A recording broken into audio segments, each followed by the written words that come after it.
The racist and corrupt police officer laughed when the black woman walked into the courtroom wearing a judge's robe, not a smile, not a chuckle, but a full, mocking laugh that echoed through the chamber. In that single moment, the air grew heavy with discomfort. It wasn't just the laugh. It was the look he gave her, that head-to-toe scan laced with arrogance and disbelief, as if her presence on the bench was an insult to the building itself. His voice cut through the murmurs, sharp, cold, full of malice. Now this has got to be a joke. Who let the intern play dress up? He turned toward his fellow officer beside him and nudged him with an elbow, barely hiding the sneer. Did the real judge call in sick, or are we starting courtroom cosplay today? Whispers scattered across the gallery, filled with high school students who had been invited for a civic education visit, most of them wide-eyed and silent, watching history turn awkward and ugly in real time. The black woman said nothing. She didn't flinch, didn't blink, didn't move a muscle except to place the file gently on the bench.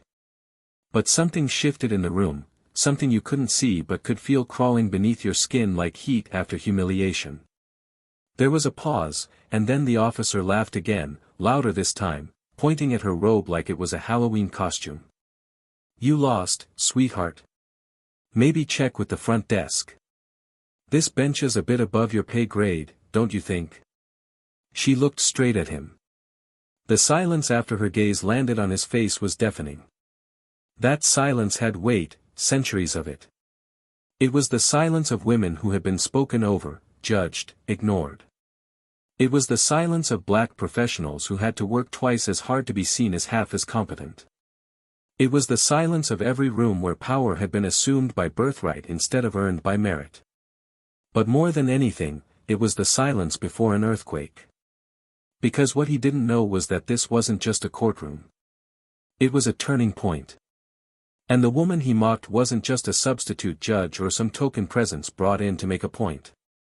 She was the federal judge, the youngest ever appointed to her position in the state.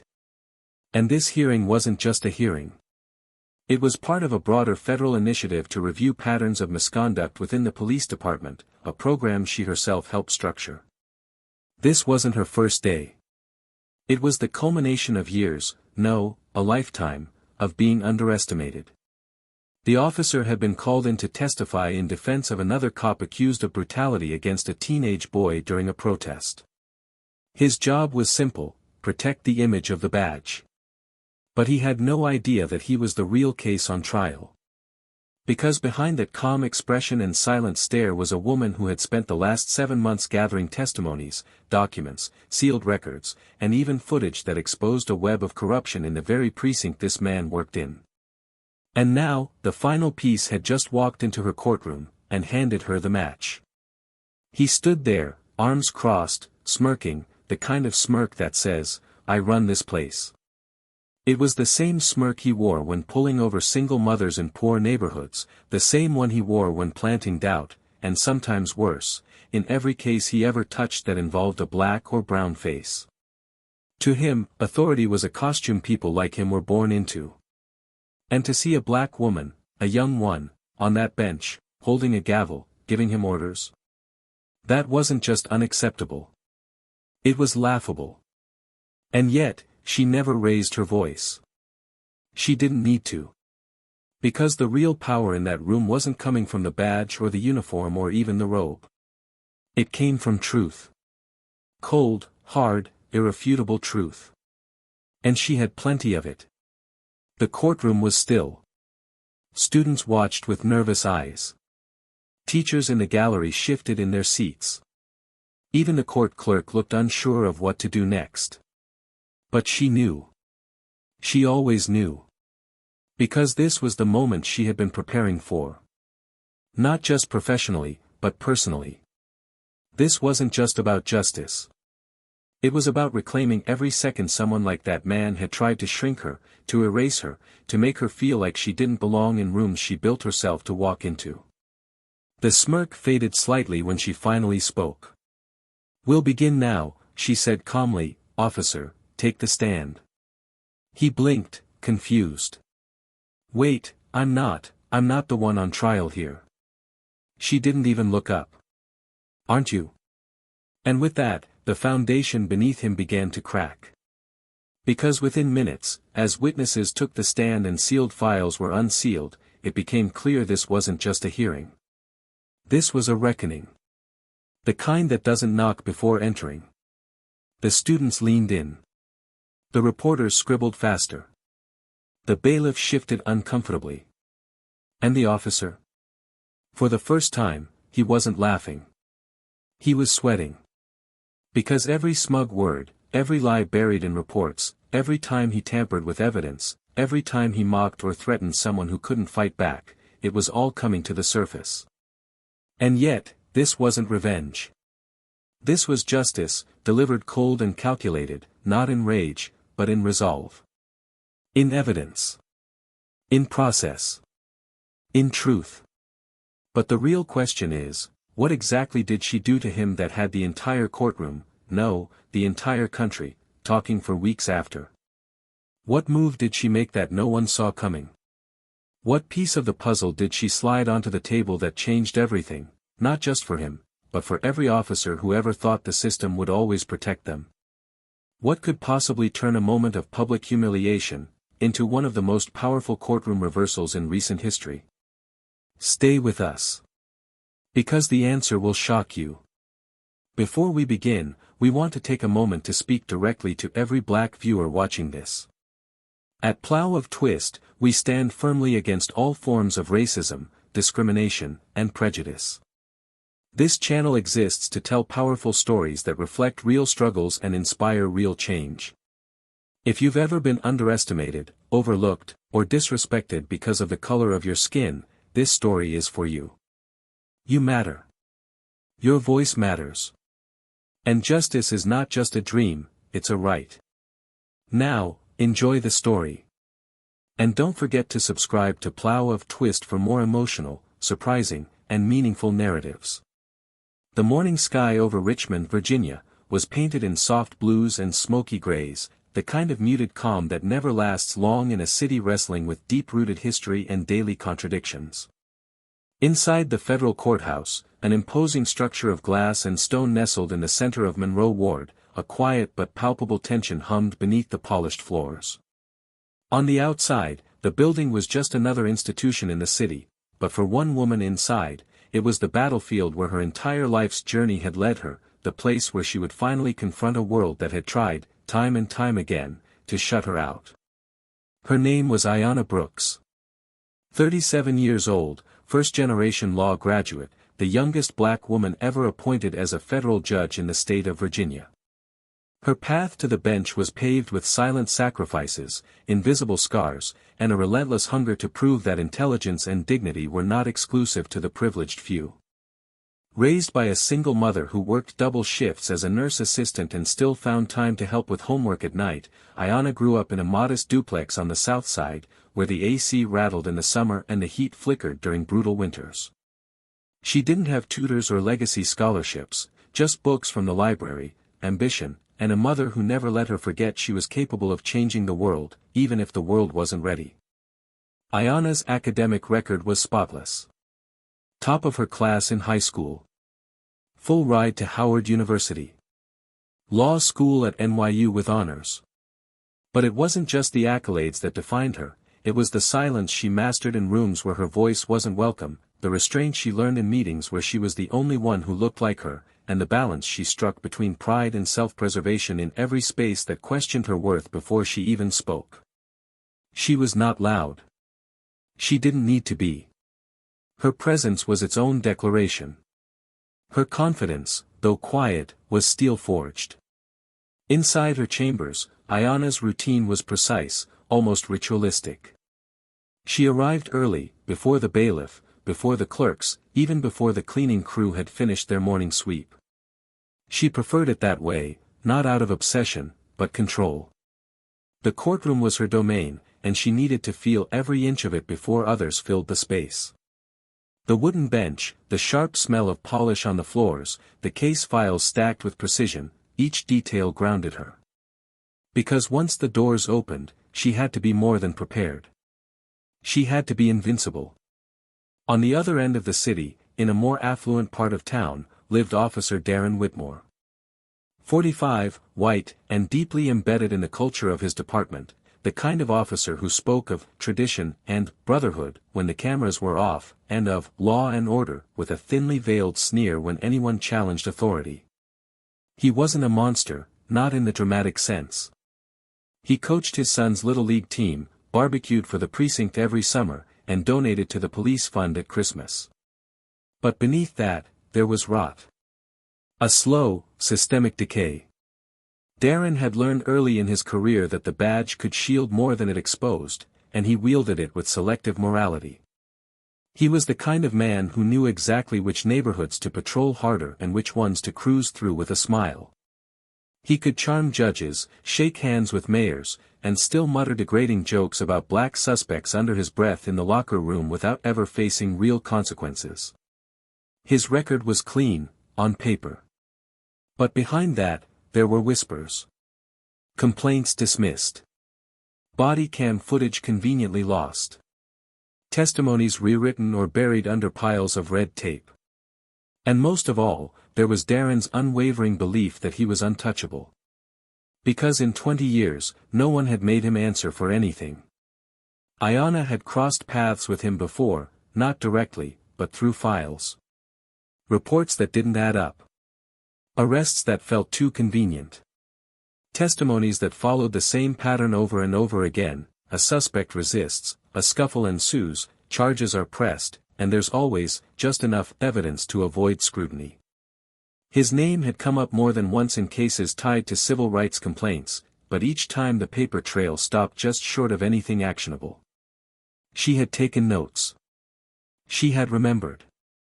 Now, as part of a new federal initiative aimed at exposing patterns of misconduct within police departments, Judge Ayanna Brooks had been assigned to oversee a series of hearings designed to hold law enforcement accountable. It was an ambitious project, controversial in many corners of the state, and fiercely opposed by powerful police unions. The courtroom was selected as a neutral space, and the cases were to be reviewed in front of both legal professionals and public observers, including students from local schools, brought in to witness how justice was supposed to work. It was supposed to be symbolic. Educational. Transparent. What no one anticipated was how personal it would become. Darren Whitmore wasn't supposed to be anything more than a witness in one of those hearings. He had been called to provide testimony regarding the conduct of another officer accused of using excessive force during a peaceful protest near Broad Street. But Darren arrived with his usual swagger, chin up, badge glinting, unaware that the woman behind the bench was not just another federal employee ticking off boxes on a form. To him, she was just another face. Another minority. Another woman trying to play a role too big for her shoulders. He didn't see the robe. He didn't see the title. All he saw was someone he didn't respect. And when she walked in, calm, deliberate, unbothered, something inside him twitched. He leaned over to the officer beside him and smirked. "Guess it's amateur hour now," he muttered, with that condescending lilt in his voice that years of unchecked privilege had sharpened into habit. "Didn't know they were letting high schoolers sit on the bench now. Maybe next week we let the janitor run the DA's office." It was meant to be a joke. But it landed with a slap. The gallery stiffened. The students looked at each other, confused and uncomfortable. One of the teachers frowned. The court clerk froze mid-step. Only Ayanna remained still, face unreadable, posture dignified. She didn't respond. She didn't need to. Because this hearing wasn't just another item on her docket. This hearing was about truth. About accountability. About what happens when arrogance crashes headfirst into reality.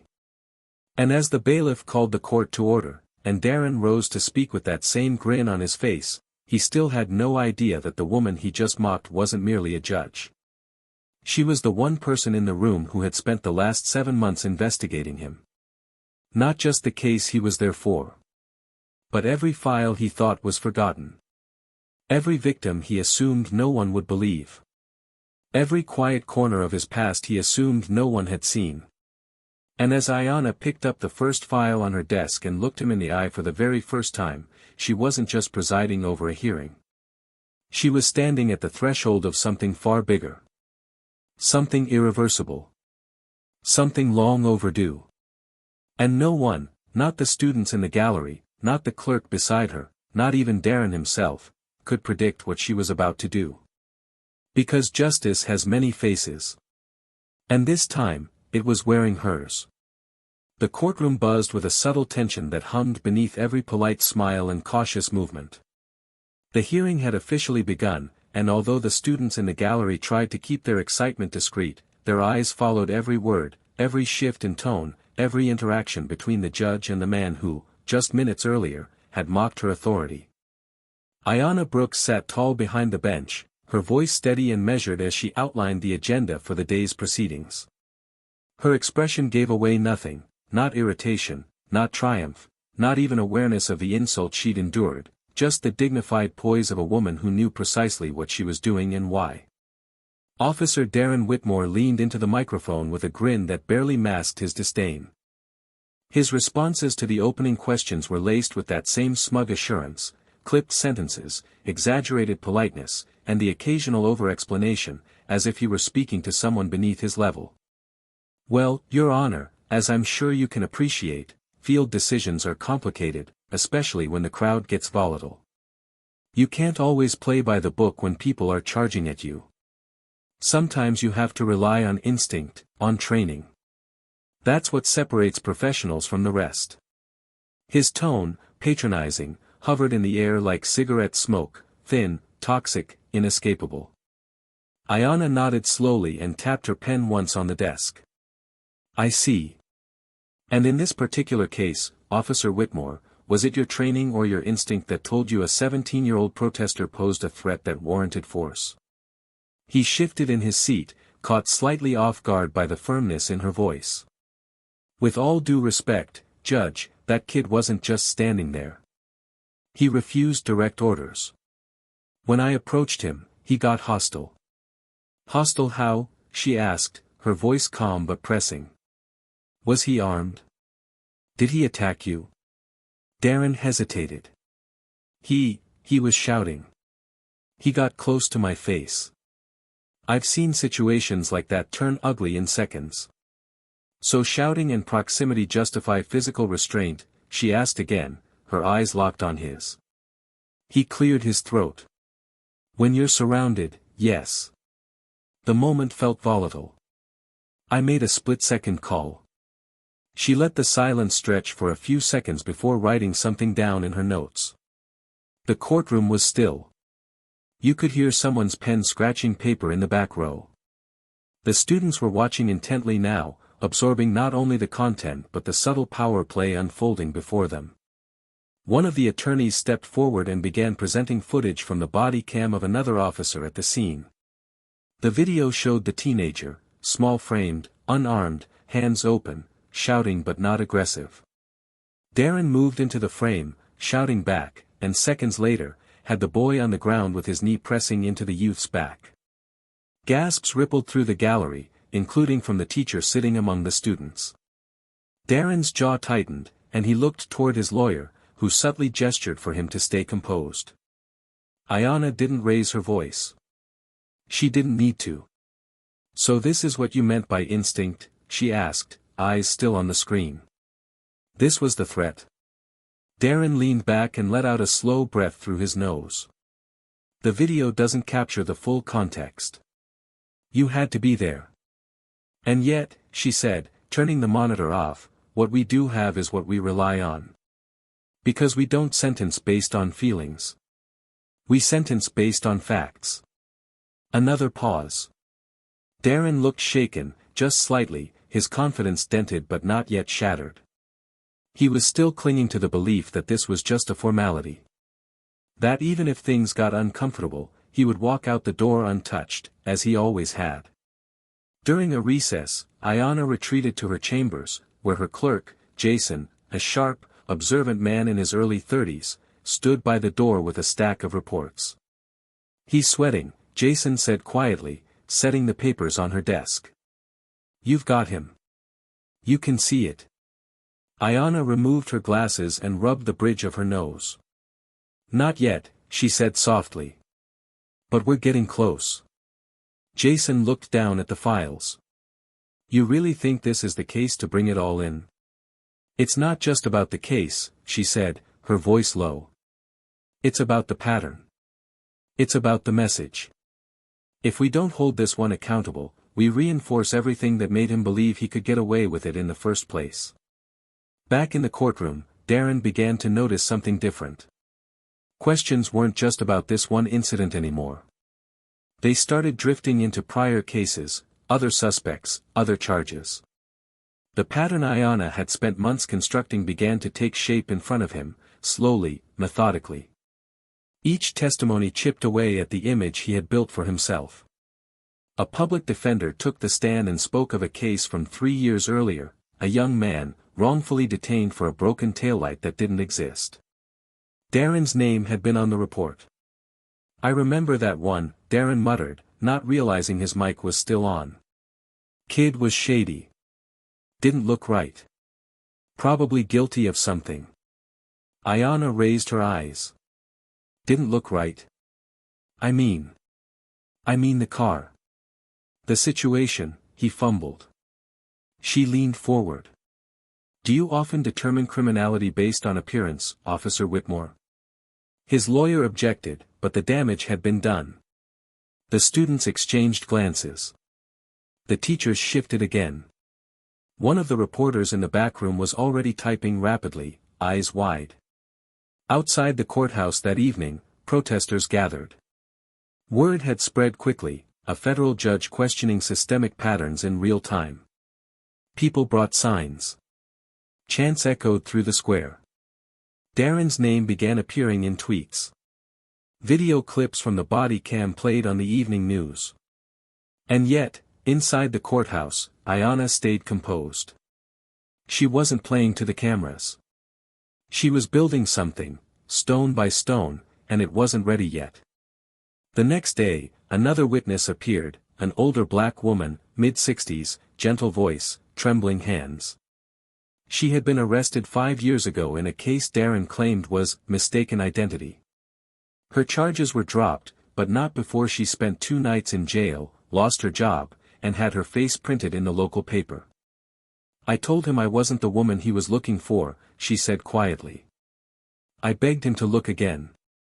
I had my ID. I had my work badge. But he just laughed. Said, you people always got an excuse. Darren was pale now. He looked to the judge, then to the door, as if escape were a possibility. It wasn't. Ayanna's expression remained unreadable. But her silence spoke volumes. By the 3rd day of the hearing, his lawyers began pressing for a motion to limit the scope of the questioning. They called it a distraction from the primary case, but the motion was denied. Ayanna cited the relevance of character and consistency in use of force evaluations. Darren stared straight ahead, jaw clenched, hands gripping the edge of the table. In the halls during lunch breaks, reporters gathered. Students whispered. Clerks moved with quiet urgency. Something big was happening. Everyone could feel it. And still, Darren didn't see the full picture. He didn't realize that what was unraveling wasn't just his case, it was his armor. The illusion that had protected him for decades was coming undone, thread by thread. He still thought he could salvage it. Still believed that his connections, his reputation, his badge would shield him one more time. But Ayanna knew better. And the final file, the one she hadn't touched yet, was still on her desk. Sealed. Untouched. Heavy with the weight of truth. What it contained, would change everything. And what she was about to do next would leave the entire courtroom speechless. The courtroom was unusually quiet for a Thursday morning. Even the usual shuffle of papers, the murmurs between attorneys, the creaking of leather chairs had stilled. It wasn't silence born from protocol, it was tension. Something was coming, and everyone felt it.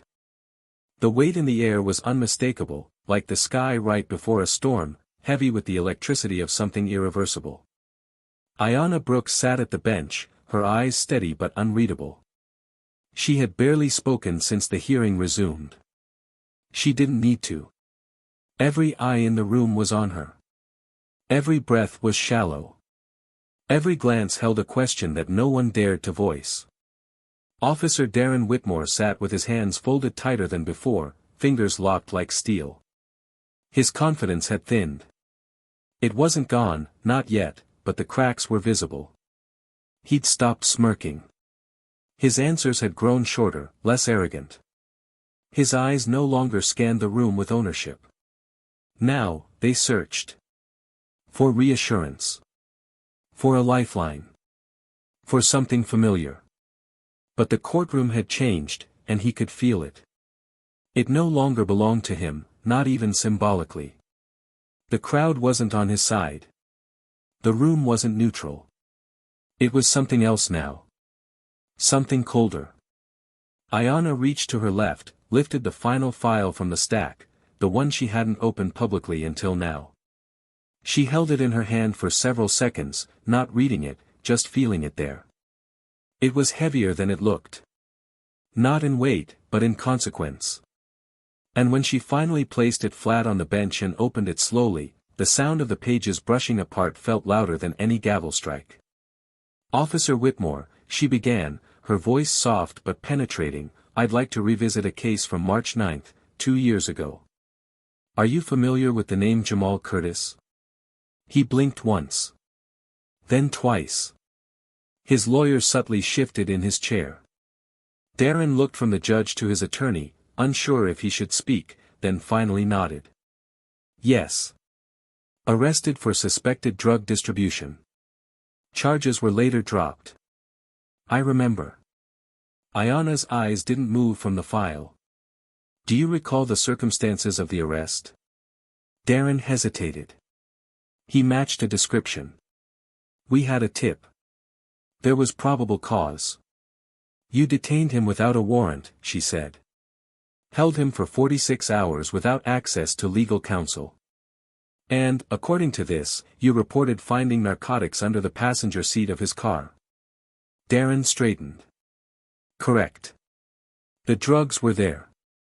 She turned the page. "Except they weren't. Forensic evidence showed no traces of the substance reported. And the body cam footage, which was uploaded but then mysteriously removed from the system, has been recovered. Fully." The courtroom shifted again, this time audibly. A few gasps. A shuffle of movement. Darren looked at her, a flicker of something new in his eyes. Not fear. Not yet. But panic circling its edges. "Your Honor," his lawyer interrupted, "we'd like to object to this line of questioning. This is outside the scope of today's hearing." She raised her hand calmly, silencing him. "This is not a sidebar. This is a formal expansion of the review. Evidence presented in this courtroom must be considered if it relates to conduct and character relevant to this case." She looked directly at Darren now. "Which it very much does." He swallowed hard. You have that footage?" She nodded once, slowly. "Would you like to see it?" The screen flickered to life.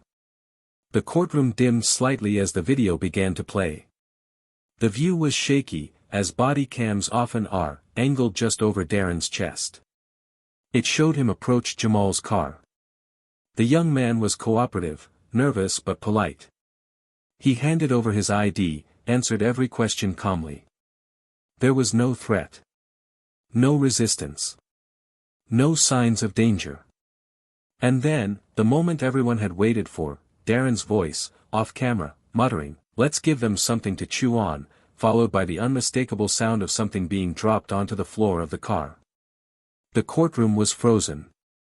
Darren's face turned white. His lawyer leaned in and whispered something, but he didn't respond. He couldn't. His hands had unclasped now. They were trembling slightly. Ayanna paused the video. "Is this your voice, Officer Whitmore?" He didn't answer. The silence became unbearable. "I'll ask again," she said, more firmly this time. "Is that your voice?"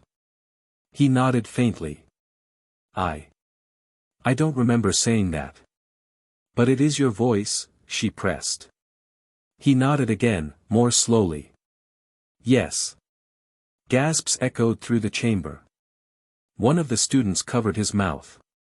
A reporter dropped his pen. And Ayanna sat back, her posture still perfectly composed, like a surgeon finishing the first incision.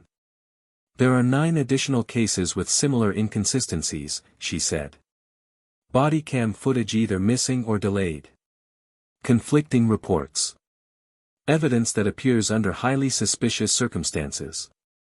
I've reviewed every one of them over the past several months.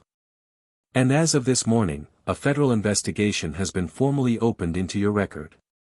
Darren's face went slack. He looked like a man unrecognizable to himself.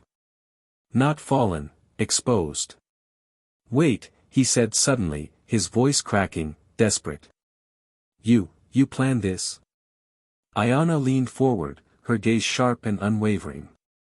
I followed the law. I followed the evidence. You gave me the rest. He stood abruptly, ignoring his lawyer's protests. You sat there, watching me walk in and out of this courtroom for years, and I sat here, she cut in, and watched the system protect you.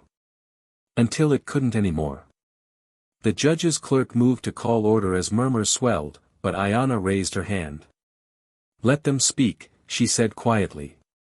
Let everyone hear what happens when accountability finally walks through the door. Darren's voice was quieter now. You set me up. She shook her head. No. You set yourself up. I just refused to look away. And then she stood, which she rarely did during proceedings, but this moment required it. Her presence alone silenced the room. She looked at the gallery, at the students, the reporters, the staff. And then back at him. You mocked me when I walked in here, she said, her voice now resonating across the courtroom. You didn't see my credentials. You didn't ask about my record. You didn't look at my title. You saw my skin, and you decided I didn't belong here. That was your first mistake. Your second was forgetting that justice, real justice, doesn't care about your badge, or your tenure, or your arrogance. It only cares about the truth. She returned to her seat slowly. The court clerk called the next recess, but no one moved. The moment still hung in the room, raw and unforgettable. And while Darren Whitmore stood there, no longer the man he pretended to be, the question on everyone's mind wasn't about what had just happened. The courtroom didn't empty during the recess. Not a single student stood. Not a single teacher moved. Reporters remained in their seats, eyes locked on the bench where Ayanna Brooks sat motionless, her fingers laced tightly in front of her as if grounding herself in the storm she had just unleashed. Across from her, Darren Whitmore remained standing, the color drained from his face, his chest rising and falling in shallow bursts as the weight of what had just occurred sank in. His lawyer whispered to him in a hushed, hurried voice, but Darren wasn't listening anymore. His world, which had felt so untouchable just days ago, was fracturing in real time, and he had no idea how to stop the unraveling. Ayanna's clerk entered quietly and handed her a sealed envelope. She opened it without ceremony, eyes scanning the contents with a cool detachment, then nodded once before placing it face down on the bench. Her voice broke the silence like a blade through still water. This court has received confirmation from the Department of Justice that the investigation into Officer Darren Whitmore has been escalated to include charges of evidence tampering, obstruction of justice, and perjury. A federal summons has been issued, effective immediately. The sound of chairs creaking filled the room as people shifted, trying to process what they were hearing. Darren took a step forward, confused, desperate. Wait, what are you talking about? You don't understand what this'll do. I've got a family. I've got a career. You can't just. Ayanna's gaze didn't soften. Her voice didn't rise. But every word she spoke landed like a strike to the chest. You had a career built on fear and manipulation. You had power you used not to protect, but to dominate. And you used your badge to silence people who never had the platform to fight back. That ends today. He ran a hand through his hair, now visibly shaking. You don't know me. You think you do, but you don't. You think this one mistake defines me? She leaned forward slightly. One mistake. I just presented 9 separate cases. You called that a coincidence? They were all criminals, he snapped, louder now. They were liars, thugs, they were people, she interrupted sharply, her voice cutting through his like steel. Human beings. Some of them were innocent. All of them deserved better than what you gave them. But you didn't see them. Just like you didn't see me. Darren's lawyer stood abruptly, trying to intervene. Your Honor, at this time, we request a postponement of all proceedings until proper legal counsel. Ayanna didn't acknowledge him. Her eyes remained locked on Darren's. Tell me, Officer Whitmore. Do you remember the girl from the Jefferson Avenue protest last year? The one you shoved to the ground before the cameras turned on? He looked stunned. What? She's here, Ayanna said, nodding slightly toward the back of the room. A young black woman stood up from the gallery, no more than 19, her hands clenched in front of her. She walked to the front, her footsteps soft but determined, her eyes never leaving Darren's. I begged you not to touch me, she said, her voice trembling but clear. I was holding a sign. That's all. You looked me in the face and laughed. You called me a little bitch. You told me to shut up before I got myself locked in the system. You pushed me so hard I cracked my wrist on the pavement. I didn't know, Darren started, his voice faltering. You didn't care, she shot back, and there was no mistaking the fury beneath her calm exterior. You didn't care who I was. You just saw a girl you thought couldn't fight back. The courtroom was so silent, the hum of the air conditioning felt loud. Ayanna turned to the young woman. Thank you. You may be seated. She obeyed, her eyes glistening with unshed tears, but her back straight and proud. Darren collapsed into his chair, as if his legs could no longer carry the weight of the truth pressing down on him. He buried his face in his hands, the reality finally setting in. There was no hiding behind a badge now. No shield. No silence that could protect him. The illusion of invincibility had shattered. Ayanna took a deep breath and stood, her robe trailing slightly behind her. She looked out across the courtroom, at the students whose minds had been shaped by what they just witnessed, at the citizens whose faith in justice had been quietly dying, and at the officers and attorneys who'd watched men like Darren walk free for far too long. I want you all to understand something, she began, her voice steady, deliberate. Accountability is not vengeance. It's not spectacle. It's not about humiliation. It's about truth. And when truth is silenced for long enough, it becomes explosive when finally heard. She paused, letting the weight of that sink in. I didn't set out to make a public example of anyone. But I also won't pretend that what happened in this courtroom today wasn't necessary. Because justice that hides behind politeness, that ignores patterns of abuse, that excuses behavior in the name of tradition, that's not justice at all. That's complicity. Darren looked up, tears brimming in his eyes now. You really think this is going to fix anything? You think dragging me through the mud is going to make people trust the system again? Ayanna's eyes softened, not with pity, but resolve. No. But letting you walk out of here untouched would have made sure they never did. Outside, the crowd had grown. Word had spread through social media like wildfire, drawing activists, journalists, and everyday citizens to the courthouse steps. They weren't chanting. They were waiting. Watching. Hoping that something real was finally happening inside that granite building. The bailiff approached Ayanna's bench and handed her the final documentation. She signed it with a pen that trembled just slightly in her hand, but her face never wavered. Officer Darren Whitmore, she said, eyes meeting his one last time, you are officially suspended from duty, effective immediately, pending federal prosecution. Your badge is hereby revoked. You are ordered to surrender your firearm, your access credentials, and report to the Internal Investigations Unit for processing. He stood slowly, as if in a dream. For the first time, he didn't argue. He didn't beg. He didn't speak. He walked toward the door flanked by 2 deputies, and the only sound that followed him was the echo of his own footsteps, no applause, no jeering, just the quiet finality of a long overdue reckoning. As the door closed behind him, Ayanna turned toward the gallery. Her eyes landed on the young woman who had testified, and then on the row of students whose expressions were now a mix of awe and understanding. "This courtroom is not perfect," she said, her voice now soft but unwavering. "But as long as I sit on this bench, it will never be silent when it should speak."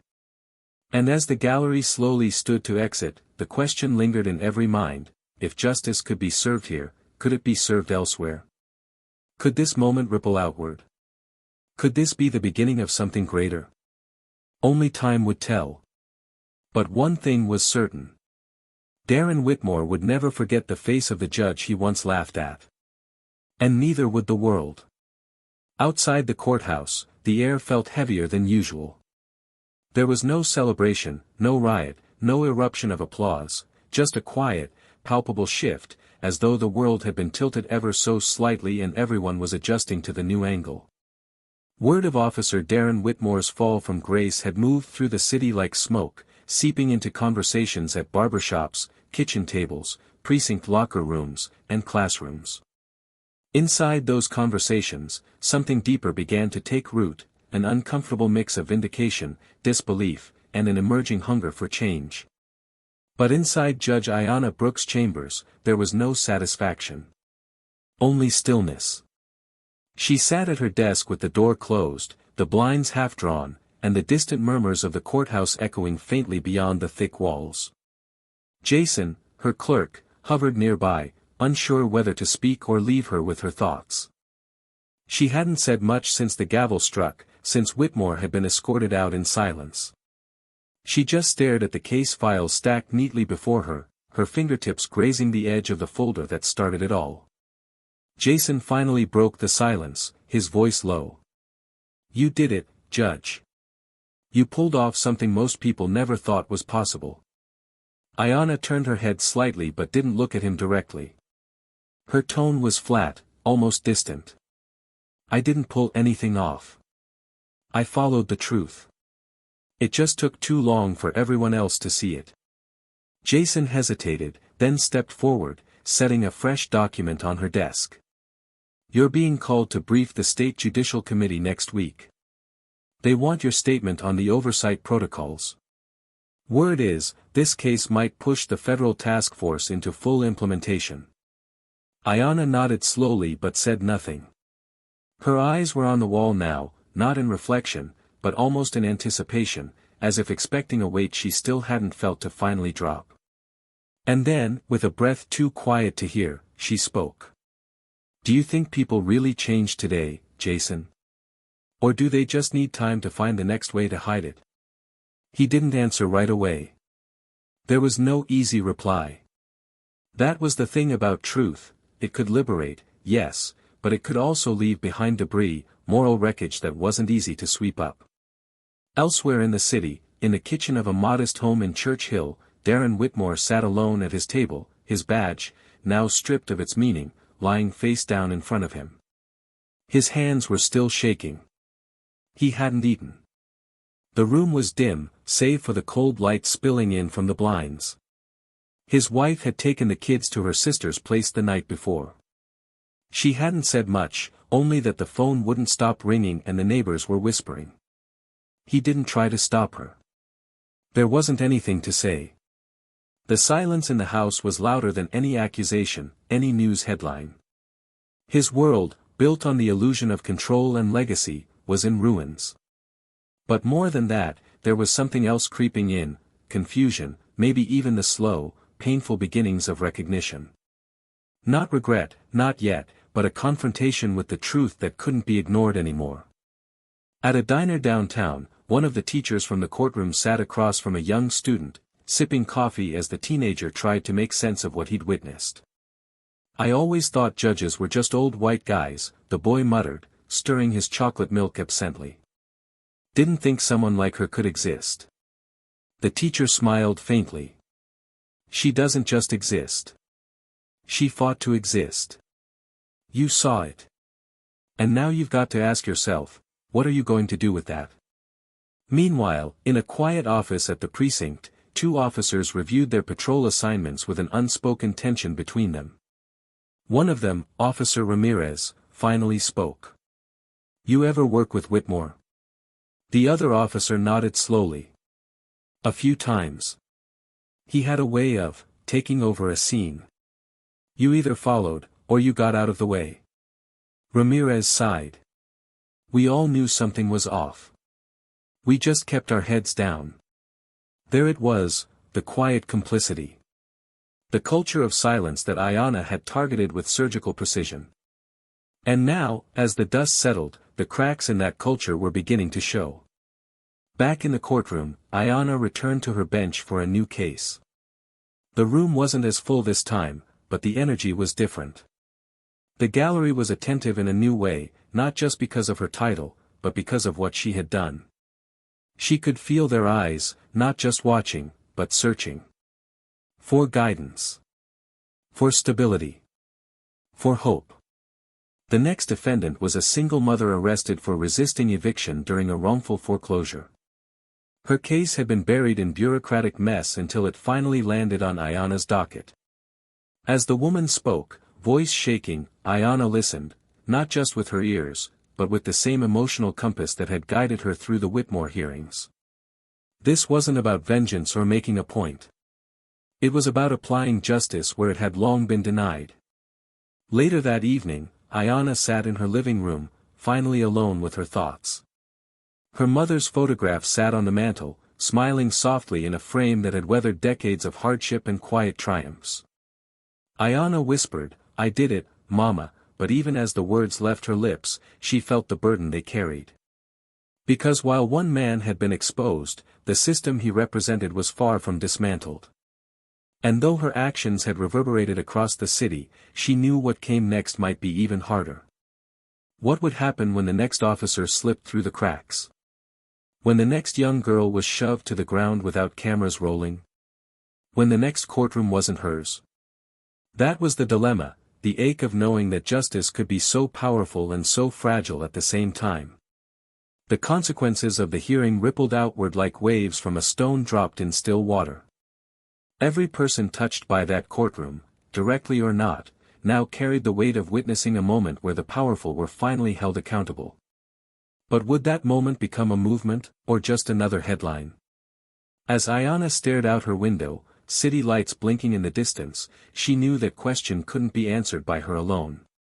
It would take more than one gavel, more than one verdict.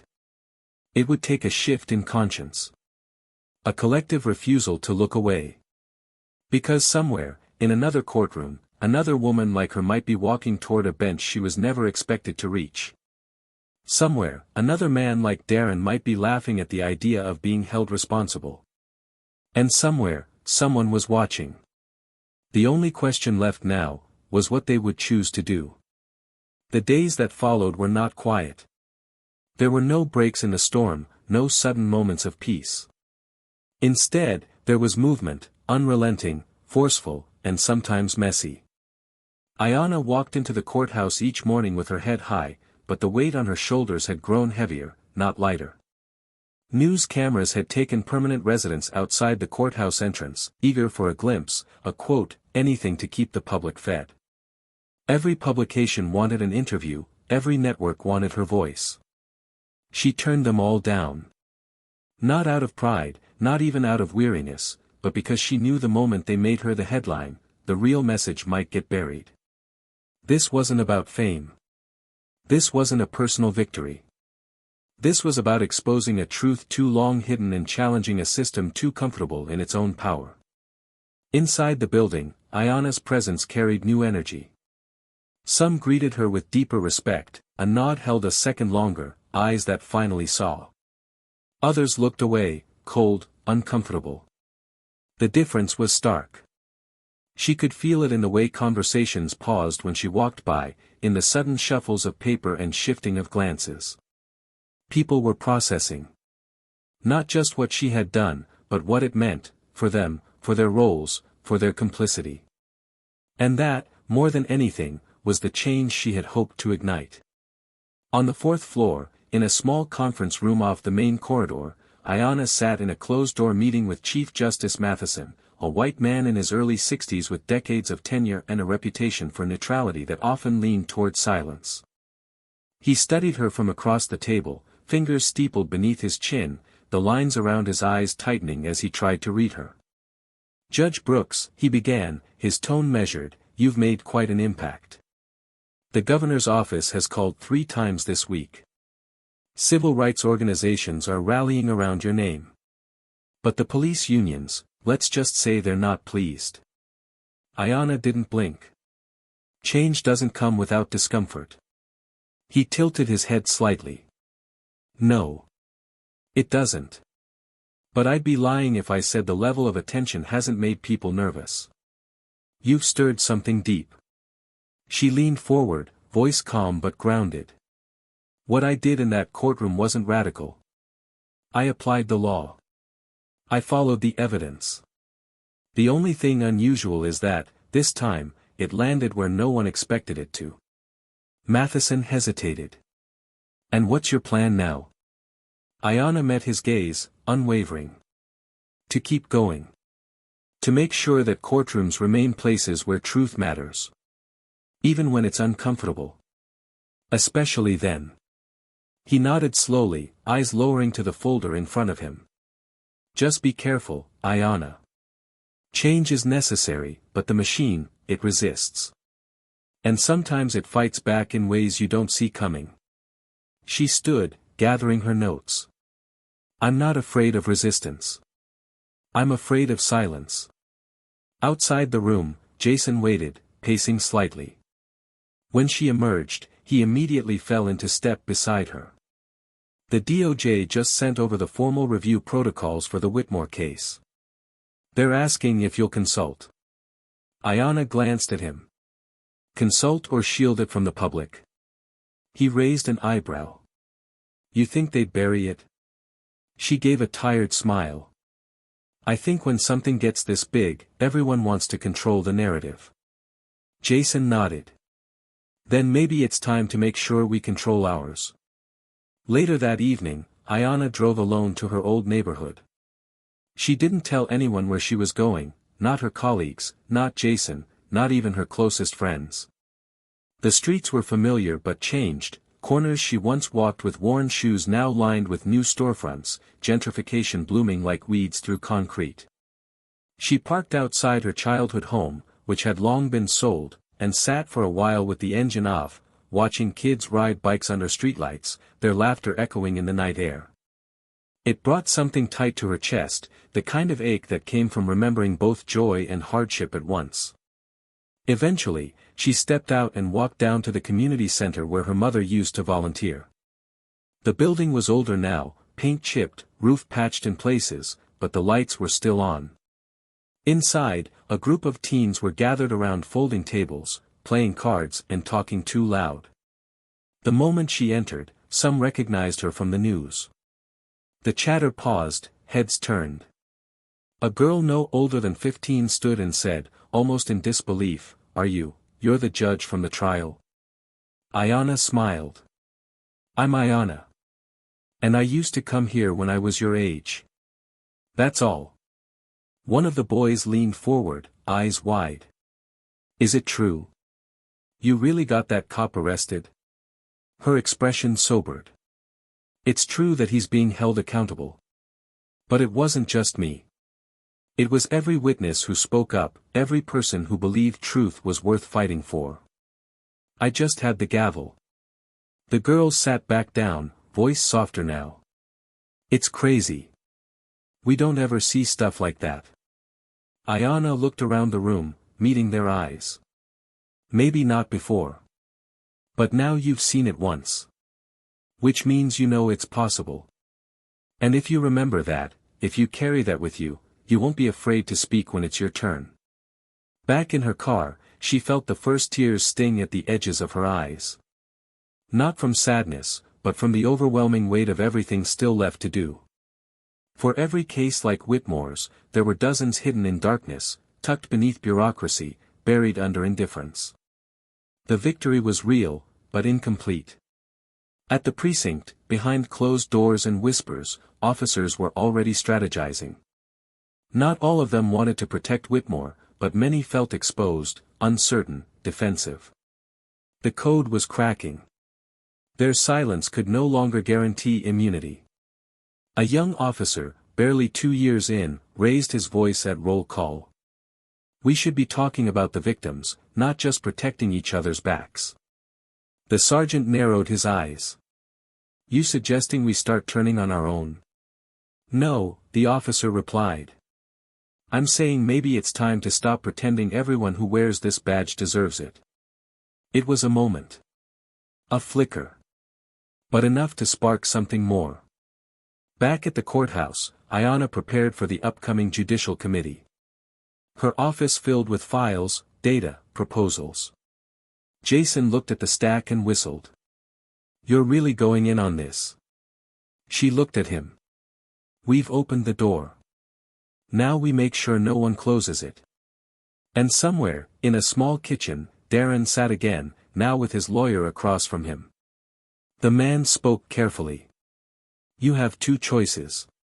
You can fight this in court, drag it out, maybe delay sentencing, or you cooperate. Testify. You won't walk away clean, but you might start to rebuild something." Darren stared at his hands. "Testify against who?" The lawyer's voice dropped. "Against the system. The ones who taught you how to hide things. The ones who looked away every time you crossed a line." For the first time in his life, Darren didn't have an answer. Because the truth, as bitter as it was, had settled in. He wasn't just a bad apple. He was part of a rotten tree. And now, finally, someone had stopped watering it. The world was watching. And Ayanna Brooks was just getting started. It was a gray Thursday morning when Ayanna stepped into the courtroom again, but this time, something about the silence in the room felt heavier, fuller, as if every eye present now looked through a different lens. The hearing was not about Darren Whitmore anymore. His case had already turned into something far larger, stretching far beyond his name. This was now about the ripples, about what came next, about whether one exposed truth could crack an entire system. As she took her seat at the bench, she could see that the gallery was filled with new faces and familiar ones too: victims, activists, students, lawyers, even a few off-duty officers who didn't sit together but had come alone, quiet and alert. The weight of her position had never felt more visible. Not just as a judge, but as a symbol of something both people feared and desperately hoped for: change. Jason stepped up beside her during the break, whispering as he slid a folder in front of her. "These are the testimonies from the new review board. They've confirmed 6 more officers connected to Whitmore's patterns. 3 of them already resigned. 2 requested counsel. 1 asked to speak directly with you." Ayanna frowned slightly. "With me? In private?"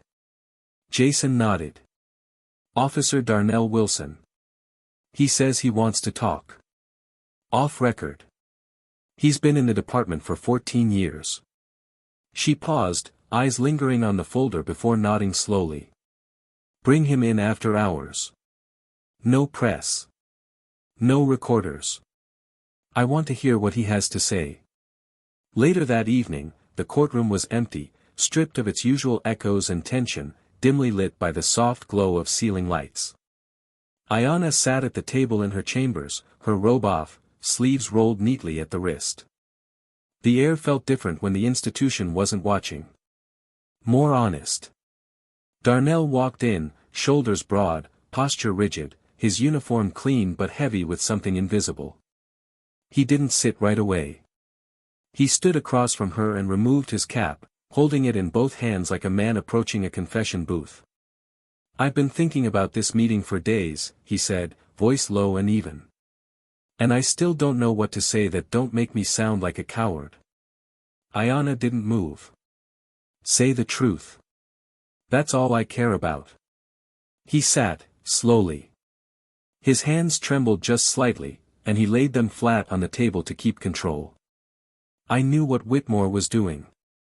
Not all of it, but enough to know it wasn't right. We'd get in the car, he'd say things like, "Watch me clean this street up," and then go after kids just standing around.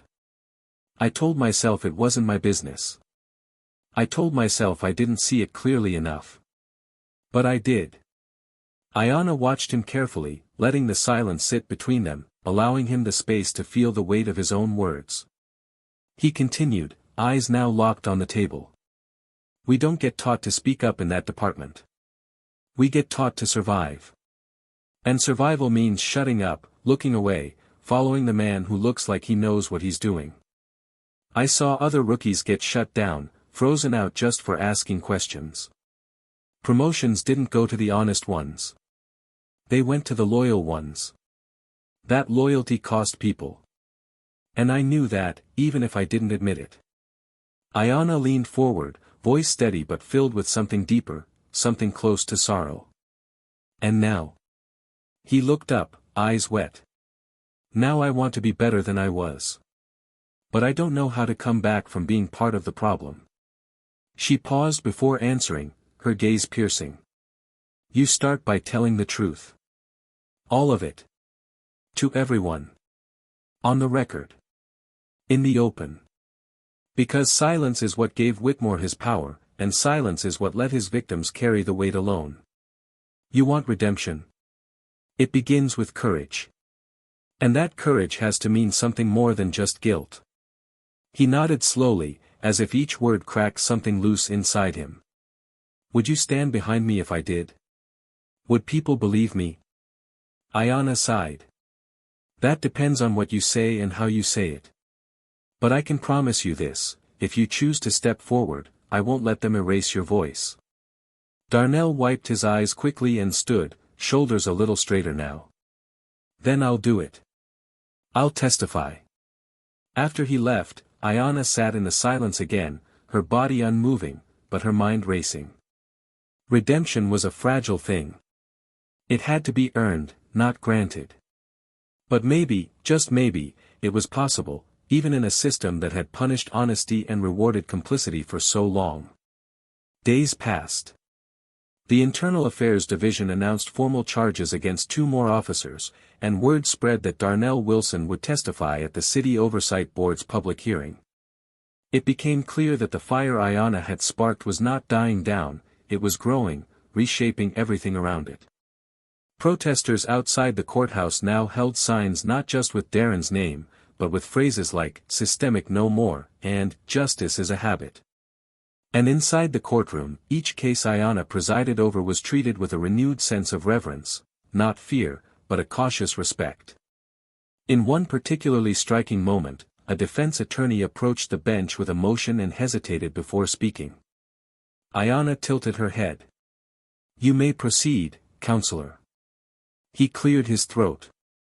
"I just wanted to say, your courtroom has become a place we believe again. That matters." She offered no response, only a nod.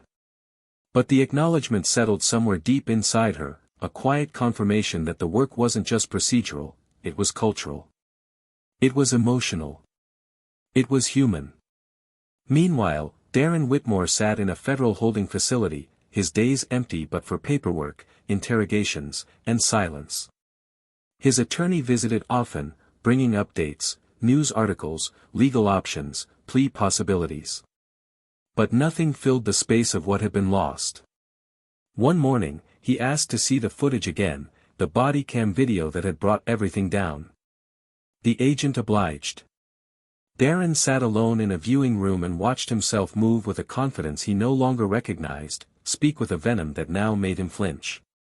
He stared at the moment he planted the evidence, at the casualness of it, at the smirk on his own face. When the video ended, he sat back, hands limp in his lap. "What the hell was I doing?" he whispered to no one.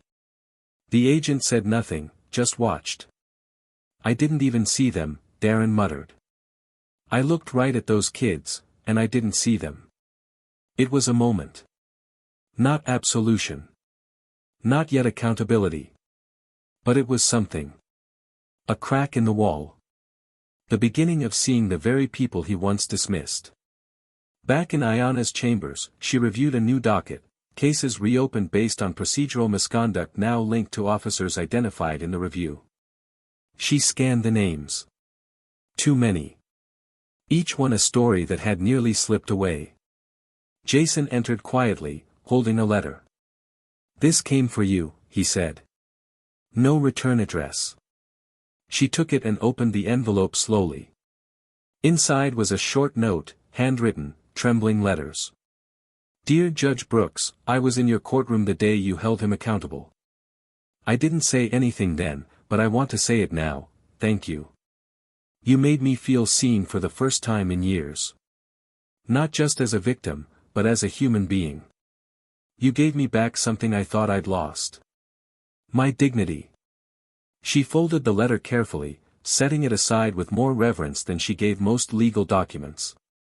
That was the proof. Not headlines. Not interviews.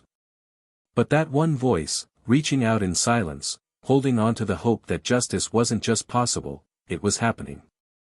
And Ayanna, still seated behind her desk, knew the story wasn't over. Not yet. But it was working. It was moving. And the world, whether ready or not, was being forced to reckon with that truth. Months passed. What began as a courtroom hearing became a cultural landmark, a reference point in conversations about justice and power, both locally and across the country. Ayanna Brooks, once known only within legal circles, had become something else entirely, a symbol not just of justice done, but of justice made visible, audible, impossible to ignore. But she never saw herself that way. To her, she was still the girl from the South Side, raised by a mother who worked nights and believed in quiet strength. She still parked in the same spot at the courthouse. Still walked the same corridor to her chambers. Still opened every case file with the same gravity and care. The system hadn't changed overnight, but it had shifted.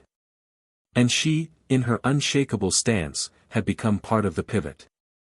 Darnell Wilson's testimony changed everything. When he took the stand and told the truth, names, incidents, hidden reports, it opened a floodgate. More officers came forward, some quietly, some publicly. A task force was created with Ayanna's guidance, focused not on punishment alone but on restructuring oversight from the ground up. Darnell left the force but didn't disappear. He began speaking at community events, schools, youth programs, not as a hero, but as someone who'd been part of the machine and found a way out.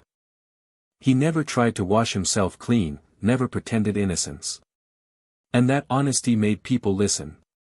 He became a cautionary tale and, oddly, a bridge, the kind that had to be walked carefully, but one that could connect two very broken sides. Darren Whitmore, now a disgraced former officer, faced trial on multiple charges. He pled guilty to 3 of them. His sentencing hearing was public, widely covered, and filled with testimonies from victims and their families. But the most surprising moment came during his own statement. Standing before the court, older and visibly worn, he didn't deflect or deny. He didn't ask for mercy. He spoke of arrogance, of blindness, of a lifetime of believing the wrong things about power and identity. He acknowledged every person he'd hurt, by action or silence.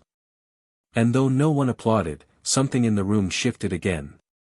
Because there is a unique kind of justice in seeing a man admit, fully and clearly, that he had once thought himself untouchable, and now stood accountable. He received 10 years in federal prison, with no possibility of early release. The justice system, for once, did not bend to protect him. Ayanna continued her work on the bench but took on an additional role leading the Independent Judicial Review Board, ensuring that every judge, every officer, every legal process was subject to transparency and community oversight. She taught law on weekends at a local college, walking into classrooms filled with young black women who now saw in her a version of what they could become, not just a symbol, but a path. Her story inspired new legislation in the state that mandated mandatory reporting for internal misconduct and implemented racial bias audits across all precincts. Quietly, and without cameras, she visited each family whose case had been tied to Whitmore and the officers implicated in the investigation. She listened. She apologized on behalf of a system she hadn't created but now held the power to influence. In those living rooms and church halls and community centers, the real healing began. And yet, the story's power didn't just lie in the legal aftermath. It lived in the subtle changes, in the way the courtroom felt different. Clerks, lawyers, even officers who once shuffled through routine now carried themselves with a new kind of alertness. The eyes of the people watching mattered more. The space between procedure and morality narrowed. People began to speak differently, not just about laws, but about responsibility. One day, Ayanna received a letter in a thin white envelope. Inside was a single page, neatly typed.